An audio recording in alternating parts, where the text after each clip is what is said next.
Hello everyone, this is your educator Mansi Gupta. Welcome to ready for study.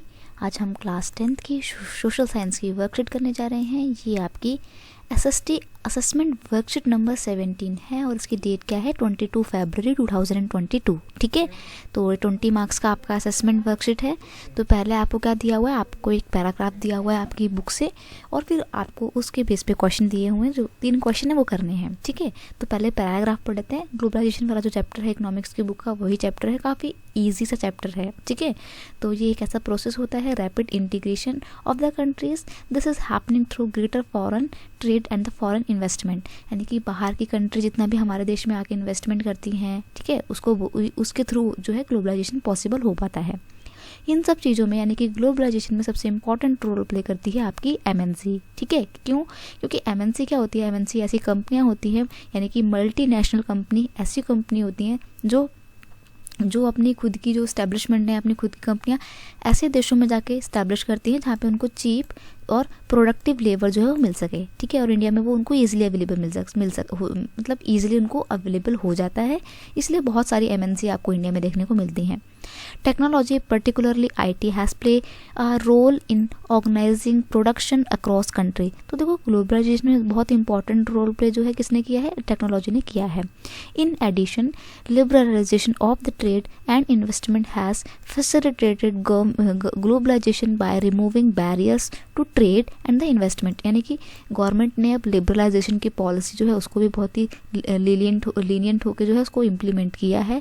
तो इस liberalisation के process का इस्तेमाल करते हुए क्या हो रहा है, ग्लोबलाइजेशन का जो प्रोसेस है वो बहुत तेज़ी से आगे बढ़ता जा रहा है। क्यों? क्योंकि अब ट्रेड एक्टिविटी में किसी भी तरीके का कोई बैरियर नहीं है। बैरियर मतलब टैक्सेस नहीं है। ठीक है, तो इंटरनेशनल लेवल पे ट्रेड एक्टिविटी को कंटिन्यू करने के लिए एक जो है इन्होंने इंस्टीट्यूशन बनाया गया है जिसका नाम है WTO। 1995 में इसकी एस्टेब्लिशमेंट हुई थी। ठीक है, while globalization has benefited well of consumers and also produced well with skills, education and wealth, many small producers and workers have suffer. देखो, हम देखते हैं कि बहुत ज़्यादा बेनिफिट्स हमारे को ग्लोबलाइजेशन के देखने को मिलते हैं, लेकिन कई बार हम देखते हैं कि स्मॉल स्केल जो प्रोड्यूसर्स थे और जो वर्कर्स थे, they people suffer a lot through the globalisation because so many workers has lost their job in this the world of globalisation. Fair globalisation would create opportunity for all. तो हमारे को क्या ज़रूरत है, हमारे को ज़रूरत है कि हमारे देश में और पूरे वर्ल्ड में फेयर ग्लोबलाइजेशन है वो स्टैब्लिश हो, ताकि सबको उनकी मेहनत का जो मतलब अनुपात है, प्रोपोर्शन है, वो मिल सके। ठीक है, तो आगे देखते हैं, आपको क्वेश्चन दिए हुए हैं। तो पहले हम आपके क्वेश्चन आंसर सॉल्व करते हैं और जो ये आपके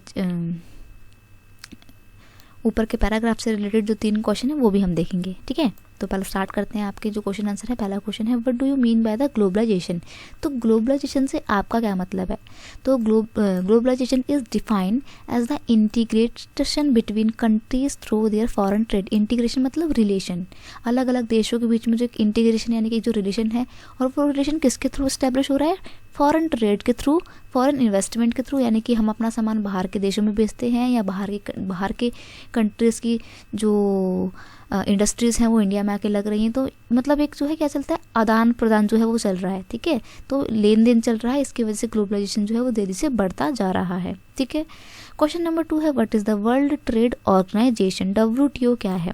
तो WTO is the only such global international entity that deal with the rules and the regulation related to international trade between different country। यानी कि वर्ल्ड में जितने भी कंट्रीज हैं उनके बीच में आपस में जो भी ट्रेड एक्टिविटी हो रही है, उन ट्रेड एक्टिविटी को कंटिन्यू करने के लिए कोई होना चाहिए जो नज़र रखता हो, जो उनके लिए कानून बनाता हो। तो वो सारा काम कौन करता है? WTO करता है। तो that is why it is mention here that it is the only such entity, it is only such international entity, यानी कि ये एकमात्र ऐसी संस्था है जो ये काम करती है। ठीक है, तो हम देखते हैं कि इस्टेब्लिश कब हुई थी। It was establish on the 1 January 1995 में। ठीक है, क्वेश्चन नंबर 3 है, what is an MNC। MNC का क्या मतलब होता है?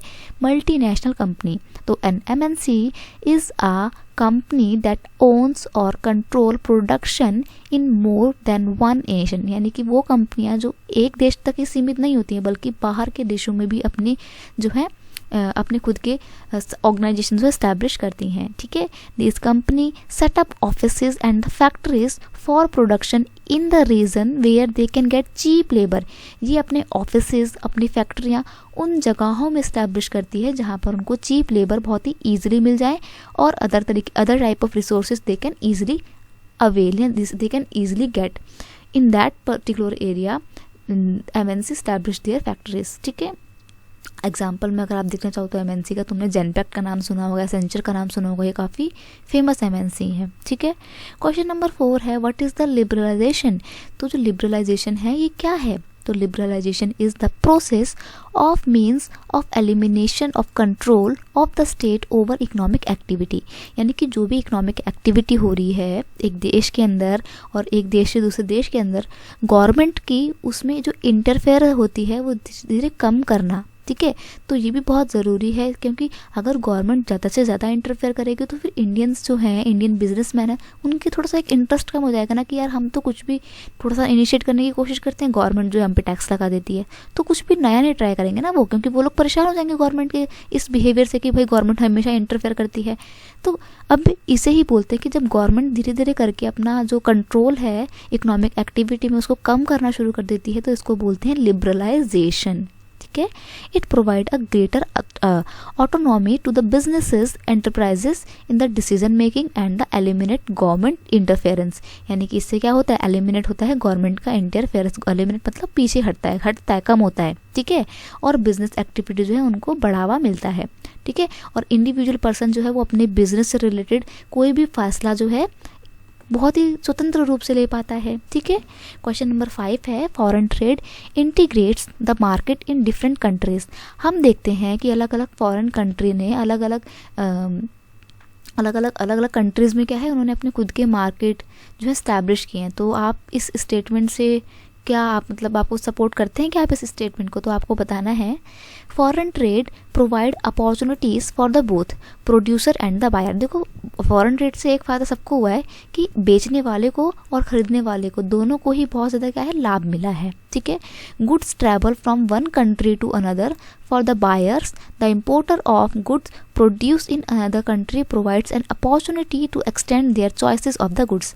अब देखो जब किसी एक देश में बाहर का सामान आ रहा है तो उस देश के लोगों के पास बहुत सारी चॉइसेस होगी ना कि वो कोई भी सामान खरीद सकते हैं। ठीक है, तो extend their choices of the goods beyond that what is domestically produce. अब उनके ऊपर एक तरीके से कंपल्शन नहीं है कि उन्हें अपने खुद की डोमेस्टिकली प्रोड्यूस सामान ही खरीदना है, बाहर की कंट्री का सामान खरीद लेंगे क्योंकि उनके पास अब ऑप्शंस हैं। ठीक है, तो competition among producers of the various countries prevails as they can sell their products not only in the domestic market but also compete in the market of the other countries। तो globalisation से through क्या हुआ है कि एक देश के जो प्रोड्यूसर्स हैं उनको सिर्फ अपने देश में ही प्रोडक्शन नहीं करनी है, अपने ही कंट्री में सिर्फ सामान नहीं बेचना है, बल्कि they have the opportunity to sell to export their products in the other countries. वो बाहर के देशों में भी अपना सामान बेच सकते हैं। Thus foreign trade has been the main channel connecting countries. तो इसी से हम कह सकते हैं कि जो फॉरेन ट्रेड है ना वो एक बहुत इंपॉर्टेंट मीन्स है अलग अलग देशों को जोड़ने का। For example the silk route connect India and the South Asia to the market in the both the western and the East Europe. ठीक है, तो इसीलिए हम सिल्क रूट जो है इसका बहुत अच्छा एग्जाम्पल है। हम देखते हैं कि इस फॉरेन ट्रेड के थ्रू अलग अलग डिफरेंट कंट्रीज जो हैं वो यूनाइट हो गई, जुड़ गई। ठीक है, क्वेश्चन नंबर 6 है not every state of the India has benefited from the globalisation. हम देखते हैं कि इंडिया की सभी स्टेट इक्वली बेनिफिटेड नहीं हुई हैं इस ग्लोबलाइजेशन से। तो क्या आप स्टेटमेंट को सही मानते हैं? तो देखो हम इस बात से बिल्कुल एग्री करते हैं कि some state got very benefits from the same but some of them lags behind. Globalisation से कुछ स्टेट ने तो काफ़ी बेनिफिट उठाए हैं और दिन दोगुनी रात चौगुनी तरक्की भी की है, लेकिन दूसरी तरफ हम देखते हैं कि some states left lags behind, मतलब इस दौड़ में पीछे रह गई हैं, ठीक है, जैसे कि बिहार हो गया, उड़ीसा हो गया, झारखंड हो गया. These lags behind because in these state large proportion of the population is from the worker and the labour. ऐसा इसलिए हुआ है क्योंकि इन राज्यों में ज़्यादा से ज़्यादा लोग जो हैं रहने वाले वो क्या हैं, वो वर्कर्स हैं या फिर लेबर हैं, ठीक है. और ये जो लेबर हैं इनमें से ज़्यादातर लेबर कैसे हैं, अनस्किल्ड हैं, उनके पास कोई स्किल्ड वर्क नहीं है. There is very few special economic zone in these state. और स्पेशल इकोनॉमिक जोन क्या होता है, स्पेशल इकोनॉमिक जोन कुछ एक कंट्री के अंदर या एक स्टेट के अंदर कुछ ऐसे स्पेसिफिक एरियाज होते हैं जहाँ पर गवर्नमेंट की पॉलिसी काफ़ी लीनियंट होती है, ठीक है. यहाँ पर अपनी कंपनी इस्टेब्लिश करने के लिए कोई एक्स्ट्रा टैक्स नहीं देना पड़ता, ठीक है. तो ये होता है आपका स्पेशल इकोनॉमिक जोन. तो मैंने आपको ऊपर जो जिन भी स्टेट्स के नाम बताए वहाँ पर कोई भी स्पेशल इकोनॉमिक जोन नहीं है, और है भी तो बहुत कम है, ठीक है. तो इससे क्या हो रहा है, बाहर की जो कंपनियां हैं वो इन तीनों राज्यों में नहीं आ रही हैं, वो उन राज्यों में जा रही हैं जहाँ पे स्पेशल इकोनॉमिक जोन बहुत ज़्यादा हैं, जैसे कि हरियाणा वगैरह में. और यही रीज़न है कि वो स्टेट्स तो जो है तरक्की कर गए, उनको तो बहुत बेनिफिट मिला, लेकिन जो आपके यूपी है, बिहार है, उड़ीसा है, ये कैसे बने हुए हैं, ये गरीब के गरीब बने हुए हैं, ठीक है.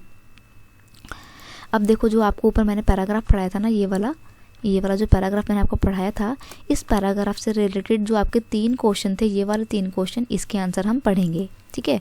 तो देखते हैं. Describe the globalisation in your own words. अपने शब्दों में ग्लोबलाइजेशन के अर्थ को बताइए. तो globalisation is the word use to describe the growing interdependence of the world's economy, culture and the population. तो हम देखते हैं कि इंटरडिपेंडेंस बहुत ज़्यादा हुई है. अब कोई भी देश अपने आप में इंडिपेंडेंट नहीं है, ठीक है, सेल्फ डिपेंडेंट कोई देश नहीं है, किसी न किसी को किसी चीज़ की कमी है. तो हर देश जो है एक दूसरे से अपनी ज़रूरतों के लिए जुड़ता जा रहा है, इसको बोलते हैं इंटरडिपेंडेंस, ठीक है.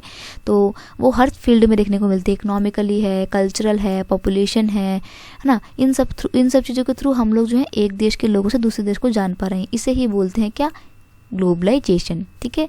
तो यहाँ पर नेक्स्ट क्वेश्चन बोला है describe the role of MNC in the globalisation. तो जो एमएनसी हैं यानी कि मल्टीनेशनल कंपनीज हैं, उनका इस ग्लोबलाइजेशन में क्या रोल है. तो MNC play an important role in the globalisation process. They compete with the local producers directly even after being mile apart, thus integrating the markets. Their working leads to exchange of investment had products which leads to interconnection between the diverse countries. यानी कि इसमें क्या हो रहा है कि अलग अलग कंट्रीज जो हैं उनके बीच में स्टैब्लिश हो रहा है कंट्रोल. और वो कैसे कंट्रोल स्टैब्लिश हो रहे हैं, एमएनसी के थ्रू, है ना. तो इनसे ग्लोबलाइजेशन का जो प्रोसेस है वो रैपिडली इंक्रीज हुआ है. क्वेश्चन नंबर 3 है how does technologies help in globalisation. तो जो ग्लोबलाइजेशन का प्रोसेस है पूरा, उसमें सबसे ज़्यादा इंपॉर्टेंट रोल टेक्नोलॉजी ने किया है. कैसे आप कह सकते हो, तो देखो since technology improve the efficiency मतलब उनके कार्य करने का, काम करने का जो तरीका है उसको बोलते हैं efficiency. The process of exchange has become faster and the cheaper. तो देखो जब उनके काम करने की जो क्षमता है वो बढ़ी है, तो उसका मतलब ये है कि उनको जो है उनका काम करने का तरीका फास्ट हो गया है. फास्ट होने के साथ साथ उनको जो है चीप लेबर जो है वो भी मिल रहे हैं. तो ऑल दीज थिंग्स जो हैं इन्होंने क्या करा, इन्होंने ग्लोबलाइजेशन के प्रोसेस में काफ़ी हेल्प की. इवन मैं तो यही बोलूँगी कि ग्लोबलाइजेशन पॉसिबल ही नहीं होता अगर आपके पास टेक्नोलॉजी नहीं होती. क्योंकि ग्लोबलाइजेशन में क्या है कि भाई एक देश अपनी इकोनॉमी को दूसरे देश की इकोनॉमी से जोड़ रहा है, तो उसको अपना पैसा लगा, जब अपना पैसा वो दूसरे में लगाएगा तो उसको उस देश की जानकारी भी तो होनी चाहिए. ऐसे हवा में थोड़ी पैसा लगा देगा कोई, है ना. तो जब उसको वहाँ पे पैसा लगाना है अपना, तो उसको उस एरिया की जानकारी होनी चाहिए. और जानकारी लेने के लिए क्या करेगा, वो यहाँ के किसी लोकल बंदे से कांटेक्ट करेगा. तो कांटेक्ट करने के लिए क्या चाहिए, कम्युनिकेशन का मीन्स तो चाहिए ही ना.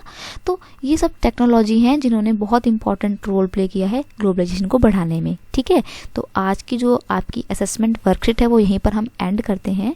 मैं आपको बता दूँ मैंने आपके लिए क्रैश कोर्स स्टार्ट कर दिया है, तो अगर आपने वो नहीं देखा है तो प्लीज़ उसको देखना शुरू कर दीजिए. अभी मैंने एक ही वीडियो डाली है और थोड़ा सा टारगेट है वीडियो को 145 सब्सक्राइबर, मतलब चैनल पे 345 सब्सक्राइबर्स लेकर आइए ताकि मैं आपके नेक्स्ट वीडियो जल्दी से जल्दी लेकर आऊँ, ठीक है.